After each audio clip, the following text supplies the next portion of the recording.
Hi friends, welcome back to my channel. ಇವತ್ತಿನ ವಿಡಿಯೋನಲ್ಲಿ ಮಾಂಗಲ್ಯ ಚೈನ್ ಡಿಸೈನ್ಸ್ ನೋಡೋಣ. ಲೈಟ್ ವೆಯ್ಟ್ ಅಲ್ಲಿ 2 ಎಳೆ ಮಾಂಗಲ್ಯ ಚೈನ್ ಬೇಕು ಅನ್ನೋರು ಈ ಒಂದು ಡಿಸೈನ್ ನ ಮಾಡಿಸ್ಕೋಬಹುದು.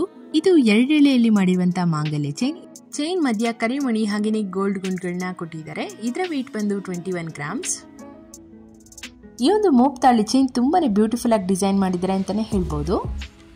ಇದರಲ್ಲಿ ಲಕ್ಷ್ಮಿ ಡಿಸೈನ್ ಮಾಡಿದ್ದಾರೆ, ಹಾಗೇನೆ ಮಧ್ಯದಲ್ಲಿ ಸ್ಮಾಲ್ ರೂಬಿ ಸ್ಟೋನ್ಸ್ ಕೂಡ ನೀವು ನೋಡಬಹುದು. ಇದರ ವೆಯ್ಟ್ ಬಂದು 25 ಗ್ರಾಮ್ಸ್. ಇದು 2 ಎಳೆಯಲ್ಲಿ ಮಾಡಿರುವಂತಹ ಮಾಂಗಲ್ಯ ಚೈನ್ ಮಧ್ಯ ಕರಿಮಣಿ ಹಾಗೇನೆ ಗೋಲ್ಡ್ ಗುಂಡುಗಳನ್ನ ಕೊಟ್ಟಿದ್ದಾರೆ. ಇದರ ವೆಯ್ಟ್ ಬಂದು 60 ಗ್ರಾಮ್ಸ್. ಇದಕ್ಕೆ ಅಂಜಲಿ ಕಟಿಂಗ್ ಸರ ಅಂತ ಕೂಡ ಅಂತಾರೆ. ಇದು 1 ಎಳೆಯಲ್ಲಿ ಮಾಡಿರುವಂತಹ ಮೋಪ್ ತಾಳಿ ಚೈನ್. ಇದರಲ್ಲಿ ಪಿಕಾಕ್ ಡಿಸೈನ್ ಮಾಡಿದ್ದಾರೆ, ಮಧ್ಯದಲ್ಲಿ ಸ್ಮಾಲ್ ರೂಬಿ ಸ್ಟೋನ್ಸ್ ಕೂಡ ನೀವು ನೋಡಬಹುದು. ಇದರಲ್ಲಿ ಆಂಟಿಕ್ ಪಾಲಿಶ್ ಮಾಡಿದ್ದಾರೆ. ಇದರ ವೆಯ್ಟ್ ಬಂದು 30 ಗ್ರಾಮ್ಸ್. ಇದು ವೇರ್ ಮಾಡಿದಾಗ ಹೇಗೆ ಕಾಣುತ್ತೆ ಅಂತ ಕೂಡ ನೀವು ನೋಡಬಹುದು. ಇದೊಂದು ಸಿಂಪಲ್ ಮೋಪ್ ತಾಳಿ ಚೈನ್ ಡಿಸೈನ್. ಇದರಲ್ಲಿ 3 ಗೋಲ್ಡ್ ಗುಂಡುಗಳನ್ನ ಕೊಟ್ಟಿದ್ದಾರೆ.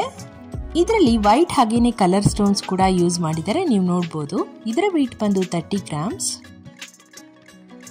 ಇದು ಫ್ಲವರ್ ಪ್ಯಾಟರ್ನ್ ಅಲ್ಲಿ ಮಾಡಿರುವಂತಹ ಮೋಪ್ ತಾಳಿ ಚೈನ್. ಇದರಲ್ಲಿ ವೈಟ್ ಸ್ಟೋನ್ಸ್ ಕೊಟ್ಟಿದ್ದಾರೆ, ನೀವು ನೋಡಬಹುದು. ಇದರ ವೆಯ್ಟ್ ಬಂದು 30 ಗ್ರಾಮ್ಸ್.